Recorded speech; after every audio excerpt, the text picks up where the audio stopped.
Assalamualaikum warahmatullahi wabarakatuh. Kita awali edisi kali ini seperti biasa dari Timnas Indonesia. Polemik Asian Games khususnya di Timnas Indonesia terus menggeliat. Sejumlah klub mulai protes dengan pemanggilan para pemain ke Timnas. Seperti yang diungkapkan pelatih Persib Bojan Hodak. Pelatih asal Kroasia ini mengomentari dan mengatakan lucu soal pemanggilan Beckham Putra. Menurut Hodak, Beckham kemarin dipulangkan lantaran cedera dan Beckham di Persib pun tak bisa dimainkan lawan Persikabo maupun lawan Bayangkara, tapi justru dipanggil ke Timnas. Beckham cedera ketika di AFF dan sempat kembali, lalu ia gabung lagi ke tim nasional sebelum akhirnya dikembalikan ke klub untuk mendapatkan perawatan dari dokter, ujar Bojan Hodak. Dia akan absen pada laga ini lawan Persikabo dan mungkin laga selanjutnya lawan Bayangkara FC. Dia tidak akan bermain selama sebulan. Jadi untuk apa tim nasional memanggilnya? Ini lucu, ujar Bojan Hodak. Wajar jika Bojan Hodak bilang ini lucu, sebab PSSI memulangkan alias mencoret Kakang Rudianto dan ingin menukar Kakang ini dengan Mark Klok meskipun pihak Persib tetap tak mengizinkan Klok untuk bergabung. Kini setelah Beckham dirawat oleh Persib, PSSI kembali memanggil Beckham. Ini kan artinya PSSI ini cuma pakai pemain tapi giliran cedera dipulangkan ke klub, giliran sembuh diambil lagi, atau istilah kasarnya habis manis sepah dibuang. Selain dari pihak Persib, pelatih Dewa United Jan Olde Rickering pun mengatakan tak mau melepas Egy Maulana Fikri ke Timnas. Menurut Jan Olde, pihak klub berhak tak lepas pemain jika bukan agenda FIFA, sebab pemain itu milik klub dan klublah yang menggaji. Sementara jika klub kekurangan pemain dan terjatuh atau terpuruk, PSSI lepas tangan, apalagi jika pemain cedera, PSSI pun tak mau mengurusi. Dan kami sebagai klub itu, kami harus mencari keseimbangan. Karena Egy ini main dengan tim kami dan dia itu kami yang menggaji. Menurut regulasi, tak satu pun tim yang berkewajiban untuk melepas pemain di luar tanggal resmi dan ambil pemain di luar jadwal FIFA, ujar Jan Olde Rickering. Federasi tak pernah perhatikan klub. Klub susah pun federasi tak peduli. Mereka hanya tahu ambil pemain kami. Jika cedera, mereka lepas tangan. Sementara kami yang rugi tak bisa memainkan pemain dan harus mengobatinya, ujar Jan Olde Rickering.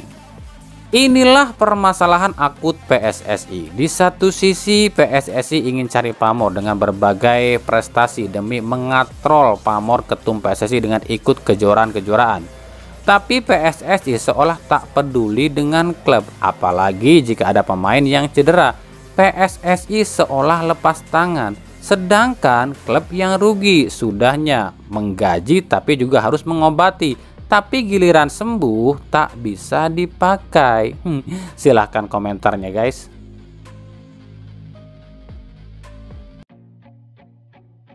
Di sisi lain banyaknya kritikan para fans kardus yang mengkritik STY lantaran belum bisa bawa juara pada Timnas dan meminta STY dipecat. Akhirnya direspon oleh pihak Korea Selatan. Federasi Korea Selatan menilai para fans Indonesia ini tak menghargai kinerja STY. Padahal sudah berhasil bawa 3 kelompok usia Timnas melaju ke putaran final Piala Asia. Tapi para fans kardus ini tetap menilai STY gagal sebab belum hadirkan juara. Federasi Korea Selatan akhirnya gerah juga dengan sikap para fans kardus Indonesia dan akhirnya memutuskan memanggil pulang STY untuk kembali melatih Timnas Korea Selatan. Hasil minor yang diraih Jurgen Klinsmann selama jadi pelatih Timnas Korea Selatan membuat Federasi Korea Selatan meminta STY segera hengkang dari Indonesia dan kembali ke Timnas Korea Selatan. Tapi keinginan Korea Selatan ini langsung direspon sejumlah pengamat yang memang benar-benar fokus dan peduli pada sepak bola Indonesia dan meminta Indonesia atau khususnya ketum PSSI Erick Thohir segera memperpanjang kontrak STY. Sebab meskipun STY belum hadirkan gelar, tapi progres Timnas jauh berkembang di tangan STY. Selain Federasi Korea Selatan yang meminta STY ini kembali pulang untuk melatih Timnas Korea Selatan, ada juga Timnas Cina Taipei alias Taiwan dan juga Timnas Singapura. Dua federasi ini dikabarkan ajukan tawaran pada STY. Memang wajar jika dua federasi ini ngebet ingin mendatangkan STY, sebab dua federasi ini selalu gagal di ajang Asia, apalagi di ajang Piala Asia ya. Bahkan Cina Taipei sangat terkesan dengan permainan timnas Indonesia di tangan STY. Nah, kita akan lihat apa reaksi PSSI, apakah akan dengarkan para fans kardus atau lihat kenyataan di depan mata. Sialnya, para fans kardus ini kebanyakan orang dalam PSSI yang bisa ngompor-ngomporin ketum PSSI.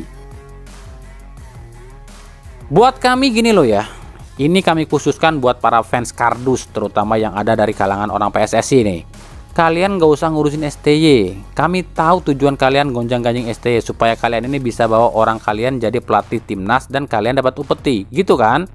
Udah deh, nggak usah ngurusin STY, biarkan dia kerja buat timnas dan bikin timnas kita ini lebih bagus. Urus aja deh kegiatan kalian masing-masing. Masih berjubel tuh tugas kalian. Apa perlu kami beberkan apa saja yang harus kalian lakukan dan kerjakan? Kenapa kalian nggak kerjakan malah ngurusin orang lain? Urus dulu tuh utang-utang kalian yang pernah kalian makan di masa lalu, sampai akhirnya klub yang jadi susah lantaran denda-denda komdis yang aneh. Kami tahu denda-denda komdis ini disengaja buat nutupin hutang PSSI kan, hutang duit yang kalian makan. Ngurusin liga nggak mau dan nggak becus, giliran punya utang klub yang disusahin, bukannya diberesin malah ngurusin kerjaan orang lain. PSSI ini bos, senggol dong, cuaks. Kita ambil contoh Singapura. Singapura ini berkali-kali juara AFF. Apa mereka ini puas? Enggak, mereka nggak puas dengan juara AFF. Mereka inginnya tuh lolos Piala Asia, apalagi lolos Piala Dunia. Makanya Singapura ini nggak ngotot di AFF sekarang, dan lebih ngototnya tuh di kualifikasi Piala Asia sampai nawar STY buat jadi pelatih Singapura. Makanya ya udah deh, biarin aja para pelatih yang ada di timnas sekarang ini biar kerja. Juara AFF kita udah pernah rasakan melalui Indra Syafri. Juara SEA Games pun kita pernah raih bersama Indra Syafri, dan Indra Syafri masih ada di timnas. Ya kan belum tentu juga Indra Syafri ini bisa loloskan 3 kelompok usia ke Piala Asia. Jadi biarinlah para pelatih-pelatih hebat ini ada di timnas dan kembangkan prestasi timnas. Aduh, dasar fans kardus ya.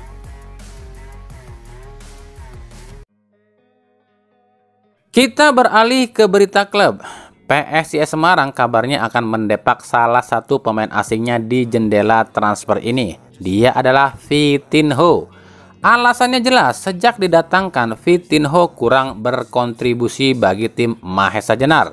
Alih-alih jadi pengganti sepadan bagi Jonathan Cantilana, Vitinho justru lebih banyak berkutat dengan cedera.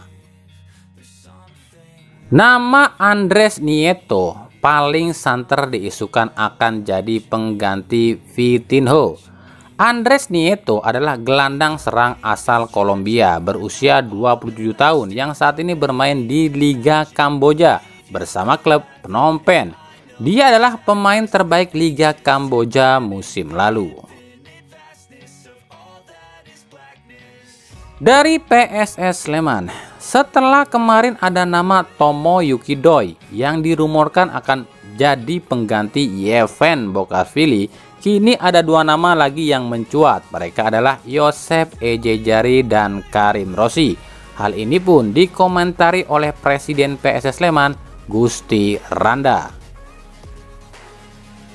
Yang namanya rumor itu hal biasa dalam sepak bola. Siapapun bisa merumorkan pemain buat direkrut tim. Tapi kan cuma klub yang tahu. Tapi memang saya kenal dengan 2 pemain ini. Dan bisa saja kan kami ambil mereka, ujar Gusti Randa pada bolasport.com. Dari Persebaya, Joseph Gombau alias Pep Gom resmi melatih Persebaya dan sudah melakukan latihan perdananya di Persebaya. Tapi kabarnya Pep Gom ini cuma akan memberikan masukan-masukan saja, sebab di Persebaya Pep Gom juga ditunjuk sebagai direktur teknik. Ini artinya di Persebaya akan ada 2 direktur teknik, yakni ada juga Uston Nawawi. Jadi secara garis besarnya gini deh, Pep Gom ini cuma dipakai nama dan lisensinya aja oleh Persebaya. Yang melatih mah tetap Uston Nawawi. Pihak Persebaya masih percaya pada Uston Nawawi dengan sederet hasil positif yang diraih Houston. Soal pemain asing, kabar yang kami dapat memang benar. Pep Gom sudah mempersiapkan 2 nama baru yang akan direkrut di jendela transfer ini. Nah, jika ada 2 pemain asing baru, udah pada tahu dong siapa yang akan hengkang. Perkiraan kami yang akan hengkang itu adalah Dusan Stefanovic dan juga Paulo Victor. Meskipun Ze Valente santer diisukan akan ikut Aji Santoso, tapi Persebaya ini kemungkinan tak akan melepas Ze. Dan jika benar Dusan yang terdepak, maka nama berikut ini yang paling mungkin akan jadi pengganti Dusan. Yang pertama, Lachlan Jackson, bek tengah Australia yang juga mantan bek tengah timnas Australia U23 yang saat ini main di Liga 1 Korea Selatan bersama Suwon FC. Yang kedua, Arnau Sola, bek muda berusia 20 tahun asal Spanyol yang juga didikan Pep Gom di Barcelona. Kini main di Liga 2 Spanyol bersama klub Cartagena. Nah, mark itu aja deh ya. Dari Persib Bandung, setelah dikritik dan disomasi oleh pihak Persib, akhirnya Persib Legend 4GP merubah namanya jadi Bandung All Star 4GP. Menurut Direktur Kreatif Bandung All Star Rudy Fandi Sagir, tim ini tak pernah lakukan kampanye dalam setiap acara yang digelar oleh Bandung All Star. Menurut Rudy, tim ini hanya memberikan edukasi ke masyarakat agar dapat menghadapi pemilu secara gembira. Dan mengatakan tak pernah menyuruh masyarakat untuk memilih Ganjar. Kita memang agak trauma dengan kejadian 2019 di mana masyarakat terpolarisasi. Nah, maka dari itu kita bergerak untuk membawa semangat itu. Memang ada nama JP, tapi itu hanya nama yang nilainya sama dengan kita gitu ya. Di lapangan pun kami tak pernah melakukan kampanye gitu ya. Ayo pilih GP gitu, nggak ada, ujar Rudy. Nah, udah jelas dong di sini. Politik itu penuh tipu muslihat, penuh manipulasi dan ketidakjujuran. Dia bilang cuma edukasi soal pemilu. Edukasi pemilu kok lewat sepak bola? Nggak nyambung cuy. Sepak bola yaitu olahraga. Politik ya politik. Di sini aja dia udah salah. Lalu dia bilang biar masyarakat nggak terpolarisasi dan menghadapi pemilu secara gembira. Jika ini edukasi, kenapa cuma Ganjar yang dibawa? Kenapa cuma foto Ganjar yang dipakai? Kalau ini edukasi pemilu, kan harusnya 3 calon presiden dong yang dipasang. Udah jelas dong di sini ngelesnya. Politik emang paling pinter soal ngeles. Sekarang udah nggak bawa nama Persib karena nama Persib ini udah ada copyright oleh hak cipta ya dan milik warga Jawa Barat. Tapi sekarang mereka pakai nama Bandung All Star. Emangnya semua All Star di Bandung dukung GP gitu? Kontroversi lagi kan? Dari awal aja caranya udah salah, ya gimana mau dianggap bener? Kalau nanti ada yang komentar, ya nggak masalah dong kalau Ganjar sponsorin sepak bola dan kampanye di sepak bola. Toh artis juga banyak tuh yang disponsori oleh politik. Kami jawab, salah. Sangat salah. Artis atau selebritis boleh-boleh saja disponsori siapapun, sebab artis ini kan memang di dunia hiburan. Tapi dalam undang-undang sepak bola itu dilarang siapapun berkampanye lewat sepak bola, bahkan dalam olahraga apapun ya. Tentunya selain dalam dunia militer juga. Jelas kan sekarang?